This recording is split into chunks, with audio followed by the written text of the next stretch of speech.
So, I'm going to be presenting a way of looking at Montessori teaching as a scientific way of being committed to laws of nature. By following laws of nature, you bring about the child's true nature. I have to give, because I don't know everybody here, I want to just give a little background of what Dr. Montessori did in 1907. She discovered the child's true nature.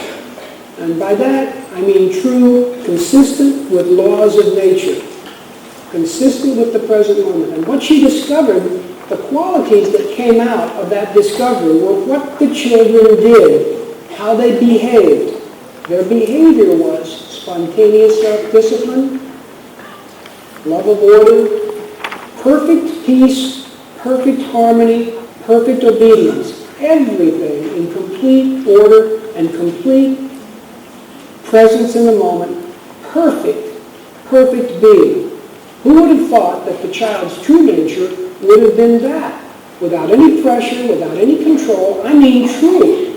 True as in, this is what it is. This is the child. When we see the child, we see the effects of this true nature in these types of behavior. The behavior of self-discipline and order. Boy, wouldn't that be wonderful to have that in the world? So let's find out how she did it. How did she allow this true nature to materialize? How did she allow it to come into the world? It was an accident. What was she doing? She was observing young children.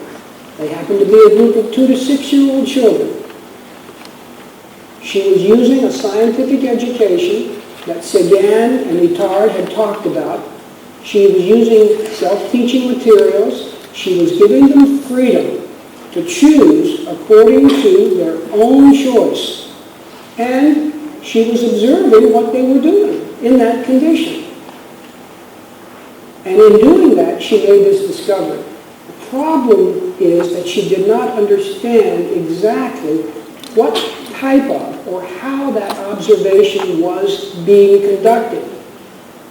She just discovered it. Like you trip over something. What she wanted to do was go back and make it happen. You understand? When she tried to communicate to other people what she did to allow that to happen, that became known as Montessori teaching. What you do to bring about this phenomenon of the child's true nature. But she didn't exactly understand how it happened, and so she spoke in generalities. She spoke about observing children. She spoke about freedom. She spoke about materials.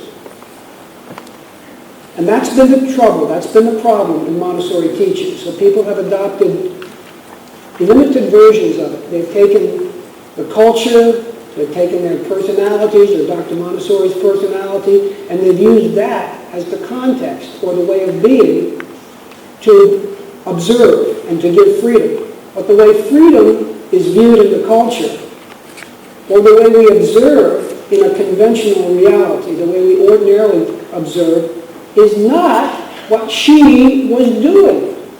She was observing without any prejudices. She was observing without any context of culture or personality. She was observing outside of that context.